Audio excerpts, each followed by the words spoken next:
Hello, welcome back to my channel Srabanti Setu. তো আমি এখন ঘুম থেকে উঠে পড়ছি। তোমাদের ভাইয়া অফিসে তো সকালে চলে গেছে, তখন আর ব্লগ শুরু করিনি।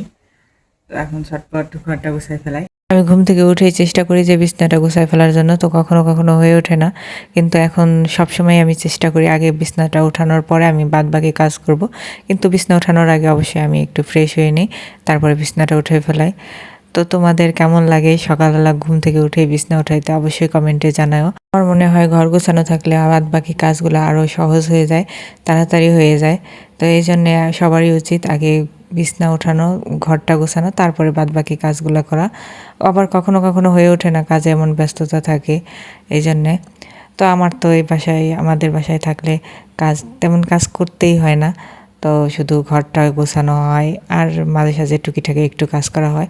যাই হোক, দেখো আমি কিছুদিন আগেই দেখতে পারলাম যে আমি ড্রেসিং টেবিল ওয়ার্ড্রোবের উপরে গুছাইছি, কিন্তু আবারও এলোমেলো হয়ে গেছে। মানে এই ড্রেসিং টেবিলটা এত ময়লা হয় আর এত ময়লা জমে, বুঝি না এত ময়লা আসে কোথা থেকে। আর ড্রেসিং টেবিল আর ওয়ার্ড্রোবের উপরে প্রচুর প্রচুর ময়লা হয় আর এলোমেলো হয়ে যায়। মানে 2-1 দিন পর পরে আমার গুছাইতে হয়। তোমাদের ভাইয়া বেশি এলোমেলো করে। তো ড্রেসিং টেবিল তো আমরা এলোমেলো করি, আর ওয়ার্ড্রোবের উপরে তোমাদের ভাইয়া এটা বের করে রাখে, ওইটা বের করে রাখে, তো এলোমেলো করে ফেলায়। তো আমি একদম আজকেও আবার পরিপাটি করে গুছাই ফেললাম। তো আবার দেখবা যে 2-1 দিনের মধ্যে এলোমেলো হয়ে গেছে। আর এদিকে দেখো প্রচুর বৃষ্টি নামতেছে, প্রচুর প্রচুর বৃষ্টি নামতেছে।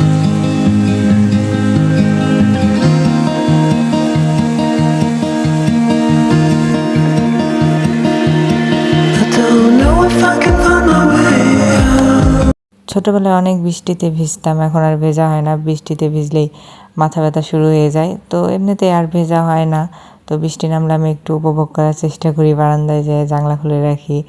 আর রাত্রে বৃষ্টি নামলে তো আমি আর তোমাদের ভাইয়া জানলা খুলে রাখি, বৃষ্টির সাউন্ড শুনি আর ঘুমাই। তো যাই হোক, এইদিকে তোমাদের ভাই অফিস থেকে চলে আসে, মানে অফিস ছুটি হয়ে গেছে। তো তোমাদের ভাইয়াকে বলতেছি যাও গোসল করে আসো, ও বলতেছে না একটু পরে গোসল করে আসি, একটু ঘুমাইনি।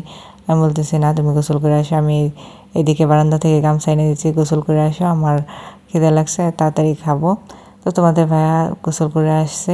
তো গোসল করে আসার পরে আমরা দুজন খাইতে বইছি। তো এই যে দেখো আজকে রান্না করছে সরষা ইলিশ, এই জন্যে আমার বেশি খিদে লেগে গেছে। আর সাথে আছে পুঁই শাক, আমাদের যে বাগানের পুঁই শাক, ওইটাই আজকে কিন্তু কাইটে রান্না করছে। তো অনেক মজা হয়েছে দুইটা তরকারি। আজকের ব্লগটা এ পর্যন্তই, বাই, দেখা হবে কালকে নতুন ব্লগে।